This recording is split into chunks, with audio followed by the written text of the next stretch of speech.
বাণী বলে, বেশ ঠিক আছে, আপনি যখন সমস্ত কিছু করতে চাইছেন তাহলে আমিও আপনার অর্ধাঙ্গিনী।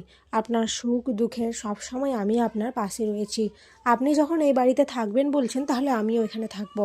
যা কাজ করার আমি করে দেব। মৌলি বলে, বা এ তো বেশ ভালো হলো, একটার সাথে একটা ফ্রি পেয়ে গেলাম।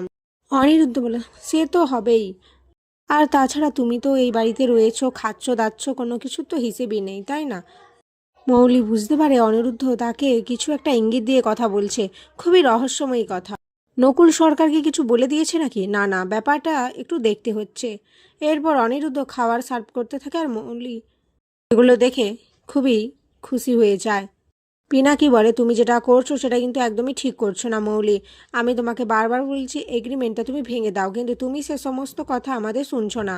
এরপর মৌলি নকুলের ঘরে যায় আর সেখানে গিয়ে নকুলকে মারার চেষ্টা করে। নকুল বলে, বাবা আমাকে এখানে মারতে এসেছো বুঝি?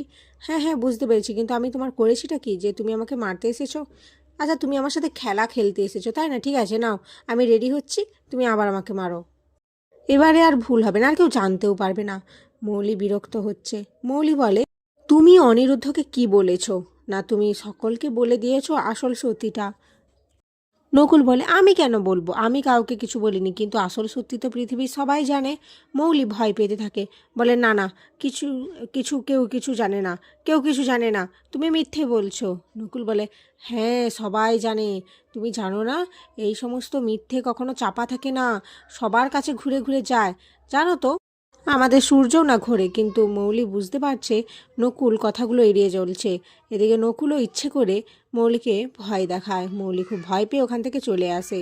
এদিকে অনিরুদ্ধ বাড়িতে আসে। মৌলি কথাগুলো ভাবতে থাকে কিভাবে সে প্রমাণ জোগাড় করবে। বাণী বলে, কি হচ্ছেটা কি মিস্টার চ্যাটার্জি? কেন করছেন আপনি এসব?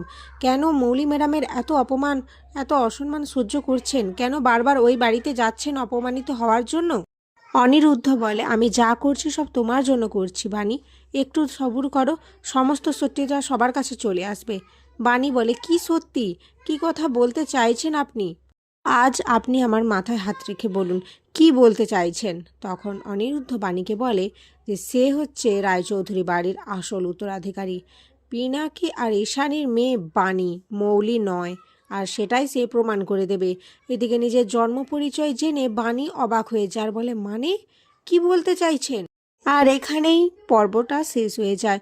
তো বন্ধুরা, তোমাদের কি মনে হয় বাণী কি নিজেকে সামলে উঠতে পারবে এত বড় একটা সত্য ঘটনা জানার জন্য?